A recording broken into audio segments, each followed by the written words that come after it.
Assalamualaikum warahmatullahi wabarakatuh. Perkenalkan, nama saya Nesta Marianti Patricia, saya dari kelompok 6.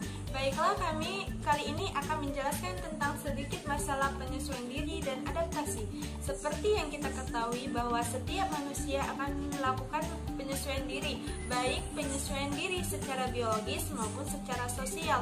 Nah, yang secara biologis itu misalnya ada seseorang yang dia udah terbiasa hidup di daerah yang dingin, dan apabila ia pindah ke daerah yang panas, maka ia harus menyesuaikan dirinya dengan lingkungan atau iklim di daerah tersebut. Dan yang secara sosial itu misalnya ada anak rantau yang dia belum kenal daerah barunya, maka ia harus menyesuaikan dirinya pada lingkungan baru tersebut. Ia juga harus bersosialisasi ataupun berinteraksi antara masyarakat di daerah tersebut agar supaya terjalin hubungan yang baik. Jangan sampai malah membawa dampak buruk akibat kedatangannya. Setiap manusia juga harus dituntut untuk menyesuaikan diri dalam keadaan atau situasi apapun. Baiklah, langsung saja saya akan menjelaskan tentang pengertian penyesuaian diri. Penyesuaian diri merupakan suatu konstruk psikologi yang luas dan kompleks, serta melibatkan semua reaksi individu terhadap tuntutan yang baik dari lingkungan luar maupun dari dalam diri individu itu sendiri. Dengan perkataan lain, masalah penyesuaian diri menyangkut seluruh aspek kepribadian individu dalam interaksinya dengan lingkungan dalam dan luar dirinya sendiri. Pengertian luas tentang proses penyesuaian terbentuk sesuai dengan hubungan individu dengan lingkungan sosialnya. Yang dituntut dari individu tidak hanya mengubah kelakuannya dalam menghadapi kebutuhan-kebutuhan darinya dari dalam dan keadaan di luar dalam lingkungan di mana ia hidup, akan tetapi ia juga dituntut untuk menyesuaikan diri dengan adanya orang lain dan macam-macam kegiatan mereka. Jika mereka ingin penyesuaian, maka hal itu menuntut adanya penyesuaian antara keinginan masing-masing dengan suasana lingkungan sosial tempat mereka bekerja. Penyesuaian diri pada prinsipnya merupakan suatu proses yang mencakup respon mental dan tingkah laku dengan mana individu berusaha untuk dapat berhasil mengatasi kebutuhan-kebutuhan dalam dirinya, ketegangan-ketegangan, konflik-konflik, dan frustasi yang dialaminya, sehingga terwujud tingkat keselarasan atau harmoni antara tuntutan dari dalam diri dengan apa yang diharapkan oleh lingkungan di mana ia tinggal.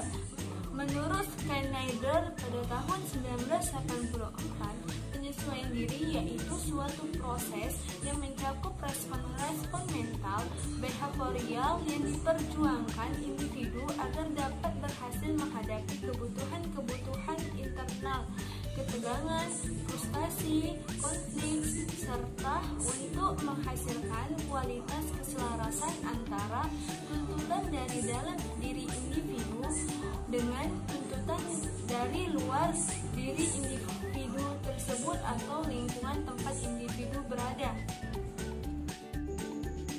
Assalamualaikum warahmatullahi wabarakatuh. Perkenalkan, nama saya Asti Wahyuni. Saya akan melanjutkan penjelasan tentang bentuk-bentuk penyesuaian diri. Seseorang dapat dikatakan memiliki penyesuaian diri yang baik atau well-adjusted person manakala mampu melakukan respon-respon yang matang, efisien, memuaskan, dan sehat.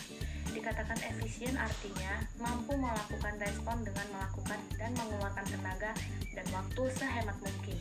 Dikatakan sehat artinya bahwa respon yang dilakukannya dengan hakikat individu, lembaga atau kelompok, antar individu, dan hubungan antar individu dengan penciptanya. Sebaliknya, reaksi yang tidak memuaskan, tidak efektif, dan tidak efisien seringkali diartikan sebagai penyesuaian diri yang kurang baik atau dikenal dengan istilah malaswai atau maladjustment. Menurut Schneider 1984, bentuk penyesuaian diri dapat ditinjau dari 3 sudut pandang, yaitu yang pertama, penyesuaian diri sebagai bentuk adaptasi atau adaptation Pada mulanya, penyesuaian diri diartikan sama dengan adaptasi. Padahal adaptasi ini umumnya lebih mengarah pada penyesuaian diri dalam arti fisik, fisiologis, atau biologis. Misalnya, seseorang yang pindah tempat dari daerah panas ke daerah dingin harus beradaptasi dengan iklim yang berlaku di daerah dingin tersebut. Dengan demikian, dilihat dari sudut pandang ini, penyesuaian diri cenderung diartikan sebagai usaha mempertahankan diri secara fisik atau self-maintenance atau survival. Oleh sebab itu, jika penyesuaian diri hanya diartikan sama dengan usaha mempertahankan diri, maka hanya selaras dengan keadaan fisik saja, bukan penyesuaian diri dalam psikologis. Akibatnya adanya komplisitas kepribadian individu serta adanya hubungan kepribadian individu dengan lingkungan menjadi terabaikan. Yang kedua, penyesuaian diri sebagai bentuk konformitas atau conformity. Penyesuaian diri ini dimaknai sebagai bentuk konformitas banyak membawa akibat lain. Dengan memaknai penyesuaian diri sebagai usaha konformitas, menyiratkan bahwa di sana individu seakan-akan mendapatkan tekanan kuat untuk harus selalu mampu menghindari diri dari penyimpanan perilaku, baik secara moral, sosial, maupun emosional. Dalam sudut pandang ini, individu selalu diarahkan kepada tuntutan konformitas dan terancam akan tertolak dirinya manakala perilakunya tidak sesuai dengan norma-norma yang berlaku. Yang ketiga, penyesuaian diri sebagai bentuk usaha penguasaan atau mastery. Penyesuaian diri sebagai bentuk usaha penguasaan yaitu kemampuan untuk merencanakan dan mengorganisasikan respon dalam cara-cara tertentu sehingga konflik-konflik kesulitan dan frustasi tidak terjadi. Dengan kata lain, penyesuaian diri diartikan sebagai kemampuan dan penguasaan dalam mengembangkan diri sehingga dorongan atau emosi dan kebiasaan menjadi terkendali dan terarah. Hal itu juga berarti penguasaan dalam memiliki kekuatan terhadap lingkungan, yaitu kemampuan menyesuaikan diri dengan realitas berdasarkan cara-cara yang baik, akurat, sehat, dan mampu bekerja sama dengan orang lain secara efektif dan efisien, serta mampu memanipulasi faktor-faktor lingkungan sehingga penyesuaian diri dapat berlangsung dengan baik. Selanjutnya akan dilanjutkan oleh teman saya. Terima kasih. Assalamualaikum warahmatullahi wabarakatuh. Perkenalkan, nama saya Yasselista Tumenggar. Saya dari kelompok 6. Baik, di sini saya akan membahas bagian C, yaitu kebutuhan akan penyesuaian diri.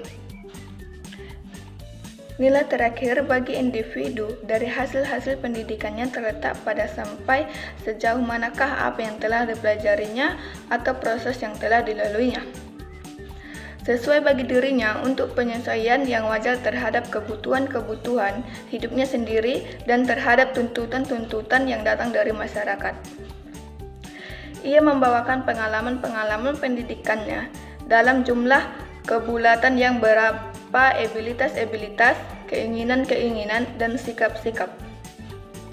Dengan pengalaman-pengalaman yang diperoleh dari sekolah dan dari luar sekolah, secara terus-menerus dibentuk ke dalam jenis pribadi yang sekarang dan kemungkinan apa saja yang akan terjadi atas dirinya. Seluruh tempat-tempat yang mempunyai relasi dengan perkembangan anak dan adolesen, terutama rumah tangga dan sekolah, harus seawal mungkin disadari peranannya pada tingkah laku individu sebagai faktor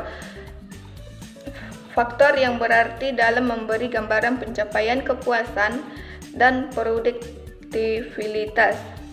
Seorang individu tidak dilahirkan dengan kelengkapan dapat menyelesaikan diri secara wajar atau tidak.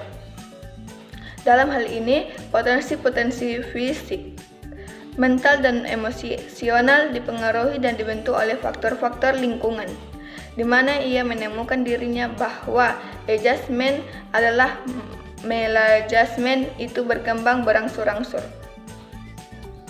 Kebutuhan akan